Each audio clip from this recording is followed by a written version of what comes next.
Now the final step is to take the scene that we've exported and to re-import it into a new project and add a few more things to it to make a trailer.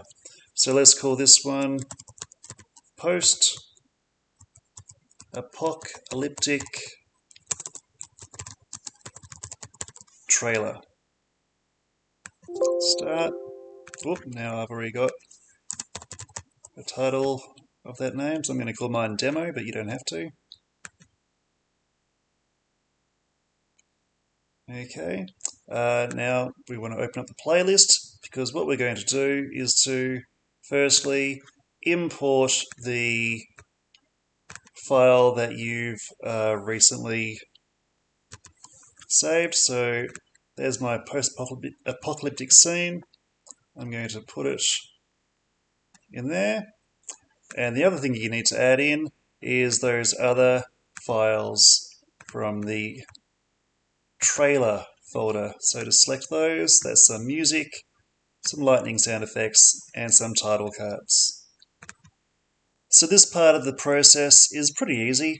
First of all, let's just drop the scene down onto the timeline. Then we can...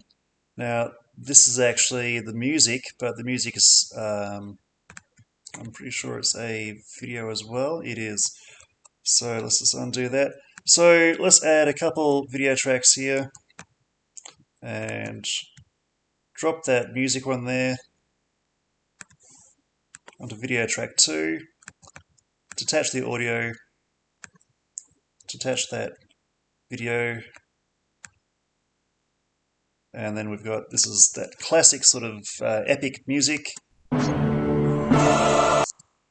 Alright, we're not going to need too much of it. But we're also going to put in some lightning sound effects in there as well. But we won't add those yet, we'll add those at the end. So we've got these cards here, these title cards, that we're going to find places for. So the first one is very cliched, but that's what we're going for. Drop it straight down there in the start. And if you wanted to, you could do a fade in. Sometimes it's a bit hard to get it to activate that fade. There we are. So drag the fade in across. Now it's only a couple seconds long, but let's just see. It only really needs to be 3 seconds long. That's plenty. And then snap the scene back onto that one. So with these other title cards, we just need to drop them throughout, sort of evenly spread out, 3 different moments throughout the clip here. So we might put one, if it's about 35 to 40 seconds long. So around about every 10 seconds we could put one of those clips on those title cards. So let's have one here, let's say. We'll just split the timeline, put the second one in there.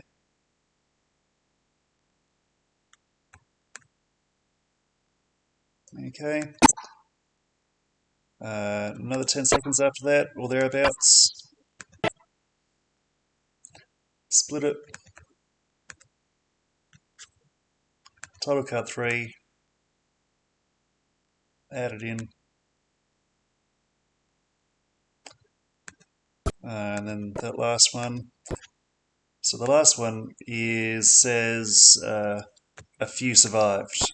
So that would be a good one to have appear just before the car makes its appearance.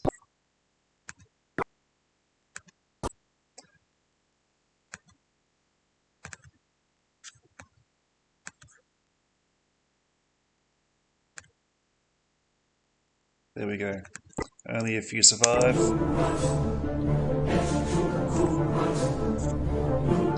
And the car comes in. So those titles by themselves are a little bit boring. So we can do some keyframing on them to make them zoom in a little bit. So I think the first one is fine just by itself because there's already some interest there. with it fading in. So I'm going to select the first one here, filters, size, position, rotate. Give yourself some workspace here. Click the keyframe icon. It's dropped in a keyframe there. Go to the end, and we're going to just find a good spot to zoom into, almost till the text just reaches the edge of the screen there. Seems to be around about the, was it 150, 146 mark. Okay, so make sure that that keyframe is all the way, both of them are all the way at the start and at the end of that clip.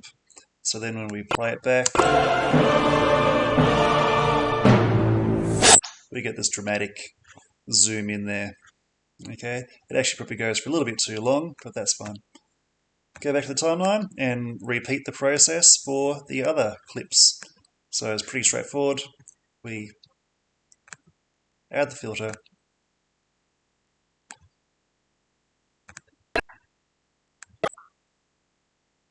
add keyframes, make sure that keyframe's right at the start, move the player head along, and we figured out before 146 seemed about right. This one looks like it could actually zoom in a little bit more because there isn't so much text on the screen. Just going to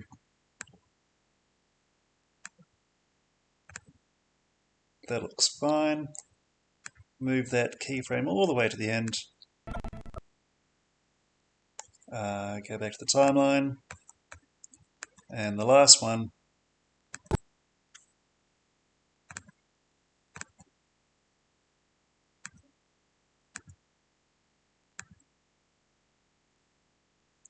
Oops.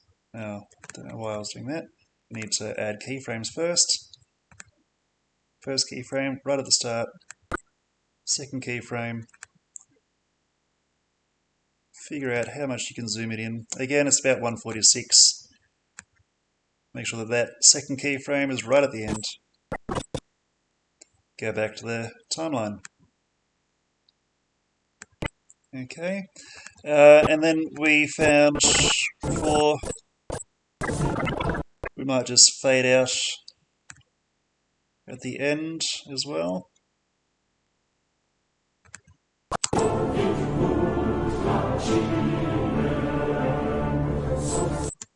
And you can see, if you want to be really fiddly, the screen goes a little bit dark before the cloud has actually managed to cover it completely, so I don't know if that'll make much difference.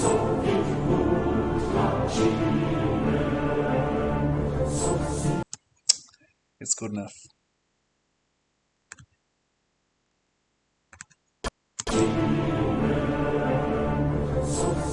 That's almost done it. Okay, so the very last thing to do is, well, a couple more things to do, is let's trim that music. So select the music track, put the player head there towards the end, a couple seconds after the screen goes black. Trim it, or split it, sorry. Delete that last little bit, and we can also just hover over the music track and fade it out. Just do a quick fade.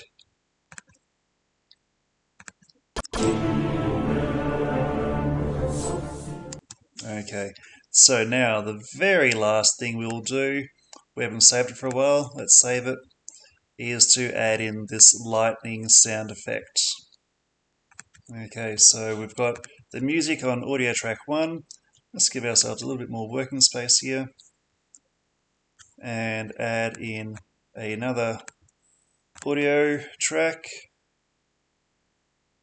The shortcut is Control-U.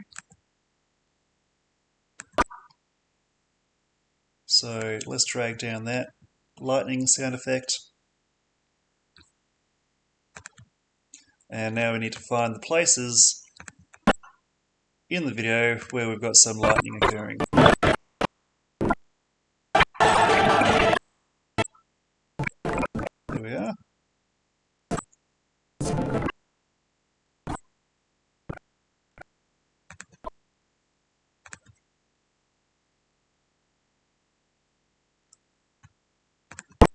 So now what we need to do is to actually just play around with the sound levels. So if we add in here, we go to audio, we want a filter called gain volume. And the music will probably be a little bit too loud, so if we drop it down a little bit, we might have more chance of hearing the sound effects.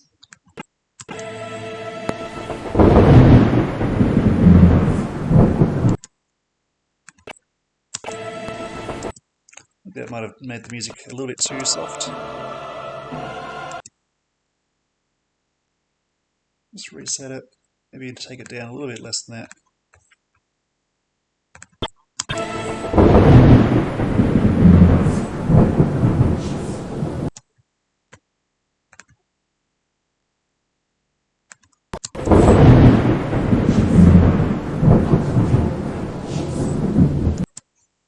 Okay, so wherever there's some lightning, put the lightning sound effect there.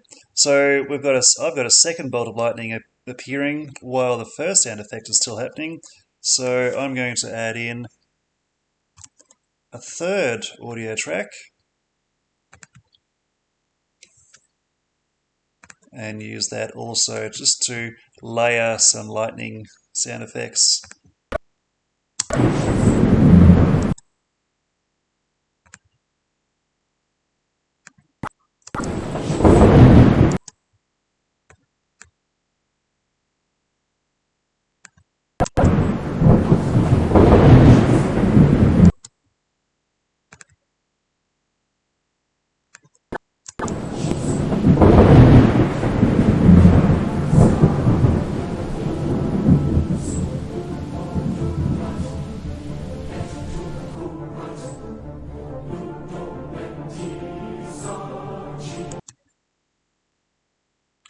Some more lightning there. So once I've got lightning on the soundtrack, I can just Control Copy, and as long as that track is selected, and Control V, and it will drop it in the right spot.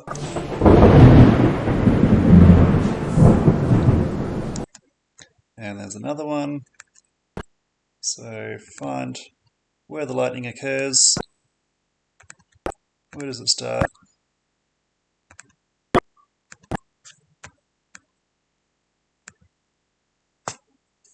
Select the soundtrack, Control V, drop the lightning sound effect in there.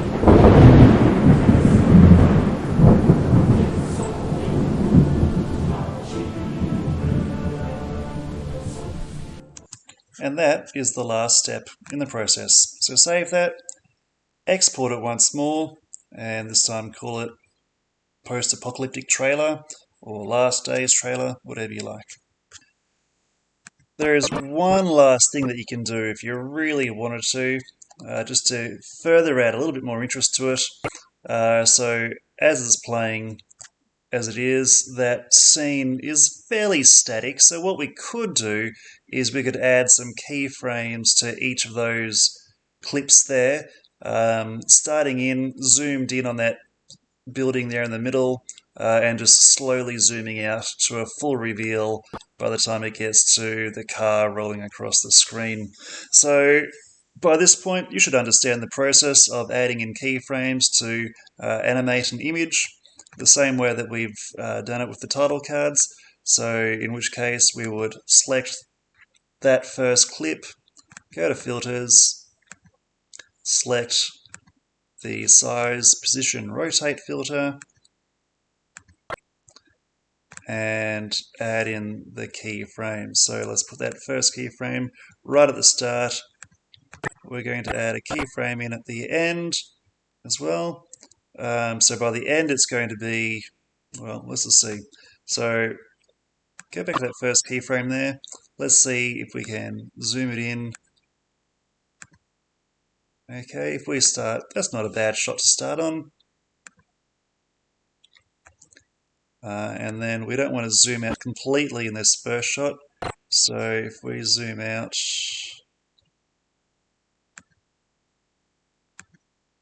to about where we start to see the Statue of Liberty.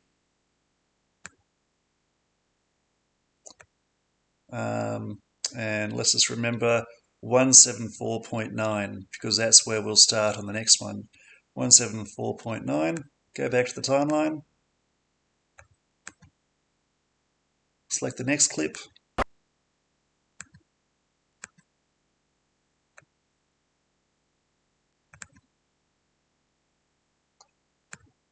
okay, and that first keyframe, what was the number that we remembered? 174.9.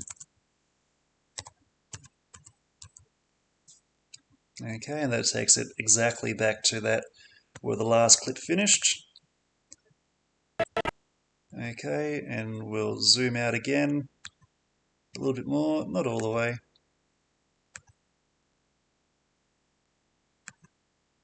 But nearly all the way. So now we can see the second skyscraper. Okay, that's fine. Go back to the timeline. One last one. What we should do is just take note of, we're up to 133. So that's where the third clip will start from. 133. Add. Same filter.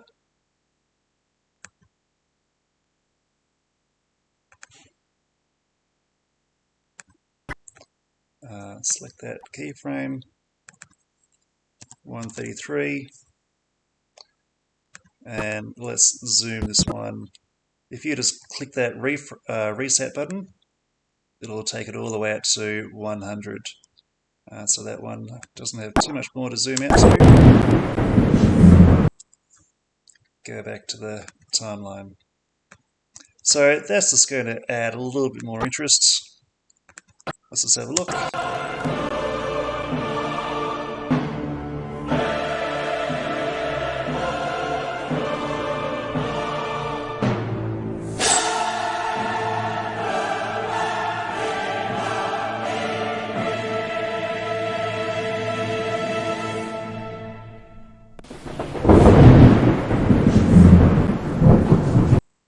Alright, and that's fine.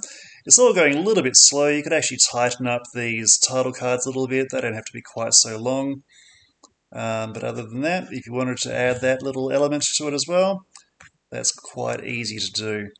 It's a little bit more practice using those keyframes as well. So once again, export that, and that's the final thing that we can do.